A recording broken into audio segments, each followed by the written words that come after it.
it a certain way and you do it your way and then mess up, I don't want to clean it up. Because that was your up, not mine. I was feeling that Jake Paul was going to knock out Tank. This press conference made me feel a little bit more confident about Tank. I'm no cap. He done a lot in his career, right? Not everything, but he done a lot. What people don't understand is his business is a lot. Floyd Mayweather discussed the upcoming Jake Paul versus Gervonta Davis fight, saying Davis is making his own choices and taking a major risk with his career. Floyd mentioned he's offered advice before, but if it's ignored, it's no longer his responsibility. He acknowledged that the matchup is exciting for boxing, financially rewarding for both. Within my company, within my team, do it my way.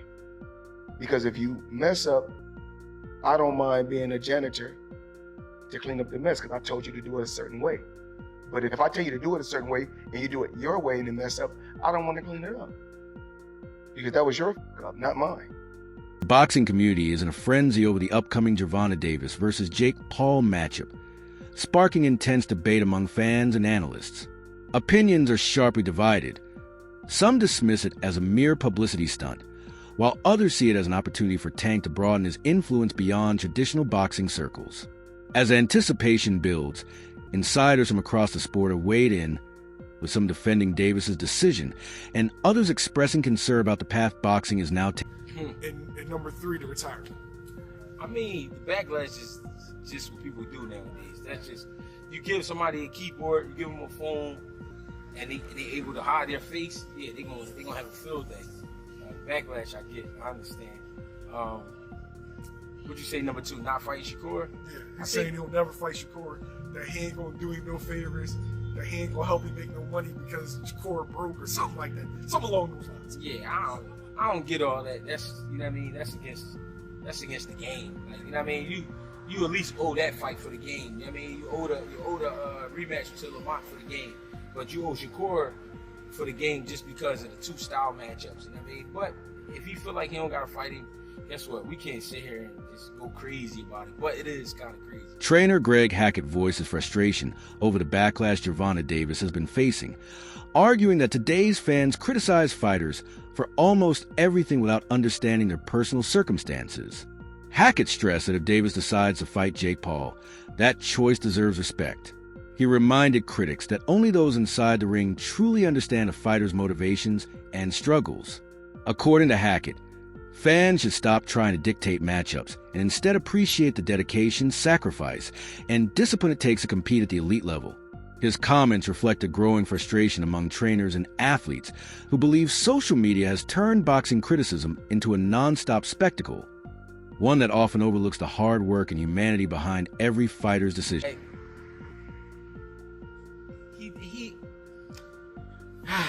He done a lot in his career, right?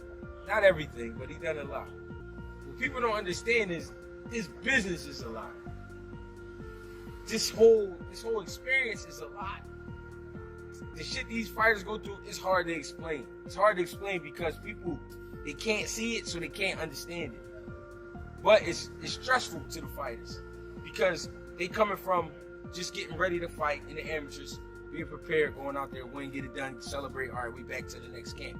To now, marketing. You're talking about marketing. You're talking about lawyers. You're talking about all this shit that you just never imagined. You're like, why do I have to deal with all of this shit? People trying to keep money coming in, so they try to come up with bright ideas. At the same time, you got a lot of people trying to get shit from you. A major debate has erupted around sports analyst Max Kellerman, whose recent commentary has sparked widespread backlash. Many within the boxing world accuse him of showing clear bias, particularly against fighters like Gervonta Davis. In several televised appearances, Kellerman downplayed Davis's accomplishments, claiming he was never a legitimate champion in his division and hadn't achieved anything remarkable. His remarks angered many analysts, who pointed to Davis's knockout power and strong record as proof of his elite status. Critics argue that Kellerman's stance reflects a broader issue in boxing media, a tendency to undervalue rising stars while glorifying hype-driven narratives. The controversy underscores how bias and perception continue to shape public judgment of modern fighters. Because Max Kellerman is full of nonsense. Max Kellerman claims that Gervonta Davis was never a champion, that we've never been a period of time when we looked at Gervonta Davis and said Gervonta Davis is the man in that weight class. Bunch of other ridiculousness pouring out of the pie hole of Max Kellerman. Max Kellerman is one of the most biased, bought and paid for journalists that there is in the sport of boxing, and to have him back talking again on and giving his opinion again about the sport of boxing, I promise you is not a good thing. But let's analyze what he had to say about Gervonta, that Gervonta was not ever a champion. That is ridiculous because Gervonta Davis was a champion for the IBF at 130. He was a WBA super champion at 130. He is currently the reigning WBA champion at 135. And there is no other champion in the division for the WBA at the moment. He is the only WBA champion that there is at 135. He had a portion of a secondary. The title at the time he won it at 140 was a secondary title. So if you do not want to count that, I don't know why you wouldn't, seeing as everybody else counts that belt. But okay, fine. He's a 2-division world champion. That is more than zero, Max Kellerman. Now, looking at the idea that Gervonta Davis has never been the man in that division is absolutely ridiculous because Gervonta Davis has really been the man in that division the entire time that he's there. Former world champion Paulie Malignaggi has never held back his opinions, and the upcoming Gervonta Davis versus Jake Paul fight is no exception. He sharply criticized the matchup, claiming it undermines boxing's authenticity. According to Malignaggi, knockouts only hold real value when they occur between evenly matched, legitimate fighters. He argued that manufactured bouts mislead casual viewers into believing they're witnessing true competition. Speaking with fellow analyst Chris Algieri, Malignaggi acknowledged that while casual fans might enjoy the spectacle, devoted followers of the sport recognize it as entertainment, not genuine boxing. He warned that allowing social media-driven fighters to share the stage with world-class athletes blurs the line between sport and showmanship. His remarks highlight the growing tension between boxing's traditional roots and its modern entertainment-driven direction. Knockouts, dude. Knockouts. People like knockouts. They don't care if you're knocking out cab drivers. Look at Jake Paul's career. You can manufacture that, though. You can manufacture that, though. You can manufacture. You can't manufacture. To a degree, you can.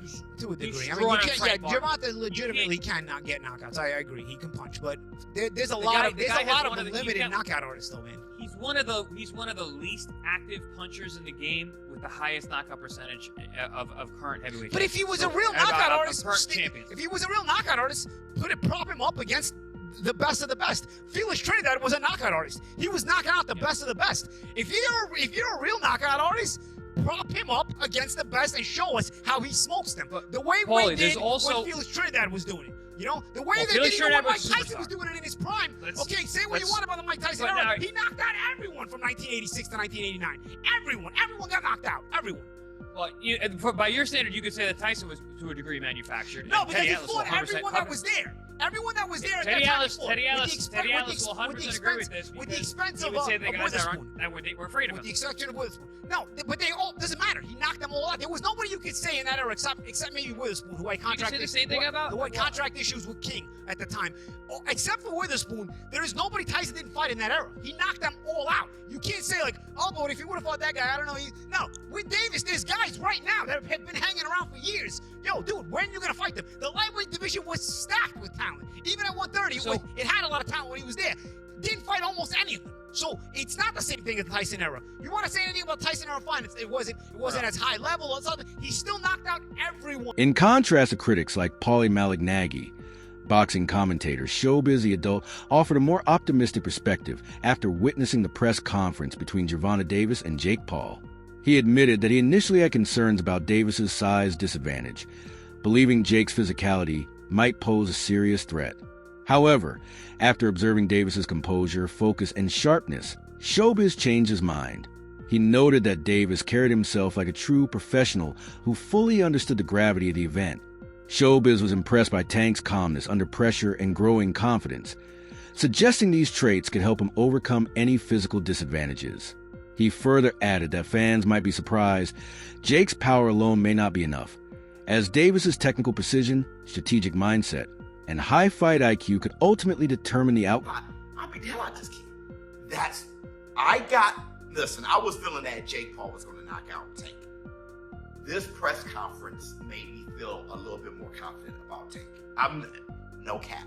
I know Tank wasn't saying much, fumbling over his words, seems bashful, but I'm looking, right? And I'm just like, bro, he doesn't feel that Jake Paul is an issue.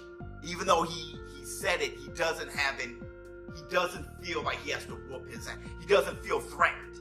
That's the word. He doesn't feel threatened, but he does feel out of his element. I'm gonna be honest, man. It sounds like, I know everybody's looking at this press conference and it's like, number one, I know what y'all saying. It's a clown show. It's not real. Tank was paid off. It's fake. Cause Tank, when he was talking about Jake and JV, even I was like, what is he talking about? He laughing. What are you talking about? What does he have to do with this? Let anything, you know what I'm talking about. Let anything. Nah, I don't have to say it right now. Don't worry about it. I don't got to say it up here. Let anything happen. And I'm going to show you and him. So that I could understand if that's your concern. I am being extremely truthful with how I feel about this and how I'm reacting to this. My oldest son was like, I see the same thing, Dad, but you're going to get a weird response to your take. Floyd Mayweather's name has resurfaced in the boxing conversation, this time not as a promoter, but as a potential competitor. Reports indicate that Mayweather is exploring a possible bout with Mike Tyson, and analysts see this as more than just a financial move. Many believe Floyd's motivation lies in reaffirming his place at the center of boxing spotlight, proving he can still command global attention even in retirement. With the world focused on the Gervonta Davis versus Jake Paul spectacle, Mayweather appears unwilling to let anyone, including his protege, eclipse his influence. Observers describe this as quintessential Floyd, a figure driven by legacy, pride, and competition. His rumor return underscores a deeper theme: the ongoing battle among boxing legends to remain relevant in today's rapidly evolving fight landscape. Celebrities and so many people that are known, where you can get somebody and they can sell tickets to events. That's what kicked off the social media influence boxing that Jake Paul was birthed from. Now we're in a vacuum. And so there's going to be a lot of conversation about that and continuing to do that. In this particular video, though, I want to get into the mind of Floyd Mayweather Jr. and why Floyd Mayweather Jr. would do this. There is the money, but there's also the competitive nature of Floyd Mayweather Jr. and him not wanting to have other people think that they're a bigger star than he is. Floyd Mayweather Jr. has not been able to really launch his star outside of the sport of boxing, so he continues to do exhibitions. Now, what I think is that Floyd Mayweather Jr. is announced it at this point in time with Mike Tyson, and in order to take advantage of the publicity heading into the Gervonta Davis Jake Paul fight, which is, I do believe, set for November. So now that they have all the publicity and all that stuff coming out from that, he's going to piggyback on it and then try to have it in the beginning of next year sometime and actually make it a bigger event than Gervonta versus Jake Paul. And it probably will be. And the reason that I say that is because of Mike Tyson. Mike Tyson is bigger than Floyd. Let me say Mike Tyson. I think Mike Tyson's bigger than Floyd Mayweather. I still think his name is bigger than Floyd Mayweather, even though I know Floyd has made more money in the pay-per-views. And I think that had a lot to do with, again, social media area and otherwise. But the combination of Floyd Mayweather Jr. and Mike Tyson and the question about what is going to happen in that fight. Former heavyweight contender Eddie Chambers entered the debate with measured perspective, urging fans not to underestimate Gervonta Davis. Chambers stressed that size alone rarely determines the outcome of a fight, reminding audiences that boxing history is filled with examples of smaller, more skilled fighters defeating larger opponents. He argued that Jake Paul's physical advantages pale in comparison to Davis's superior technique, speed, and ring intelligence. While acknowledging Jake's steady improvement over the years, Chambers emphasized that he still lacks the experience and composure needed to compete with a world-class fighter like Davis. He warned that underestimating Tank would be a serious mistake, not only because of his power, but also due to his strategic mindset, discipline, and adaptability inside the ring. Chambers' comments helped bring balance to the conversation, steering attention towards skill rather than spectacle. Despite the flashy promotion and entertainment-driven hype surrounding the fight, insiders confirmed that Davis is treating the bout with utmost seriousness. Observers from his training camp describe him as intensely focused, physically sharp, and mentally prepared. His composed and confident demeanor during press events has also caught analysts' attention, suggesting a fighter who understands both the stakes and the spotlight. For Davis, this fight represents more than just another payday. It's a chance to earn massive mainstream recognition and strengthen his crossover appeal. Many believe Davis views the matchup as a calculated move to expand his fan base beyond traditional boxing audiences. While critics dismiss the event as a publicity stunt, Tank seems determined to prove he can merge commercial appeal with genuine competition and take full control of his narrative. Press conference, and you can tell, you can just look at him and tell, like, no, this dude he's gonna get this money for sure, because there's so much money out there to be had. But Jake Paul better be not playing around, man. Not get cute, not play any games, don't hit him in the back of the head, don't rabbit punch him, don't do any of that stuff, man, because Mike Tyson, first of all, a lot of people think Mike Tyson was pulling punches on Jake Paul, and a lot of people think that Anderson Silva was pulling punches on him too. You're not going to have a little Gervonta out there pulling punches on you, man, if you're out there playing games. So, I don't like the fight at all. However, as far as it being an entertaining situation, I almost guarantee you that fight itself is going to be entertaining. That it's going to be something that you look at and you're going to say, man, everybody's going to watch it. Everybody's going to want to know what happens in it. But at the same time, it's kind of like what people think, when you see a car crash, like you're driving down the road and all of a sudden the traffic gets heavy and you're like, man, I'm going to be in traffic for a long time. And then you drive forward a little bit and then you see, oh man, this is some accident on the other side of the road and everybody just slowing down to watch. That's the type of entertainment that you can expect from this fight between Gervonta Davis and Jake Paul. There's going to be a lot of people watching it, but I gotta say, man, you really can't blame the guy on what he's doing. And there's a lot of criticism flying on Gervonta Davis. It's not Gervonta Davis's fault that boxing took this turn. This turn of these exhibition fights and people not caring about the belts and all of that stuff came with Floyd Mayweather Jr., man. Former world champion Timothy Bradley has also weighed in on the upcoming matchup, expressing strong confidence in Gervonta Davis. Bradley described the fight as an easy money opportunity for Tank, arguing that Davis's superior skill, experience, and ring IQ make Jake Paul's challenge look minor by comparison. He highlighted that Davis has faced and defeated elite opponents at the highest level, while Jake's resume consists of only a few professional bouts. Although Bradley acknowledged Jake's dedication and improvement, he insisted that the experience gap is simply too large to overlook. He predicted that Davis's speed, defense, and timing would expose Jake's flaws within a few rounds. According to Bradley, the only real danger for Davis lies in underestimating his opponent. As long as Tank remains focused, Bradley foresees a dominant performance. Ultimately, he believes this fight reflects boxing's evolution, where entertainment and athletic competition increasingly collide, redefining the sport's identity. Contract here. You prove your innocence and say that it ain't fixed. Because check this out. Tank ain't gonna lose this fight. Hell no. Hell no. Tank ain't losing this fight. Too many holes. Man, Jake don't have enough experience. Yeah, man, it's gonna be taking candy from a baby. Jake is missing the rules. See, this is what happens when you don't grow up in the game. When you don't grow up in the game, man, at a young age, this is what happens. You start reading your own press clippings. That's what Jake is doing. fighting this lower level competition, and now he think he the ish. Now he think he the man. He ain't the man. You kidding me? He is not the man. Oh no. Yeah. False sense of security. Now he trying to pick on small folks, right?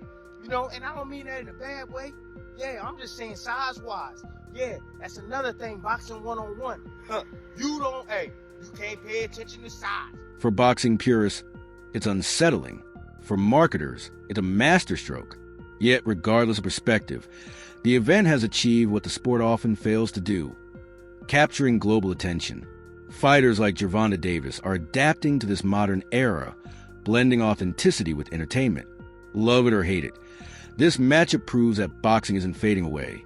It's evolving into something bigger and more dynamic. The heart, right in that damn dog. It ain't the size of the damn dog, and I told y'all that, man. Yeah, it's the same thing here. And it's about the smartest dog.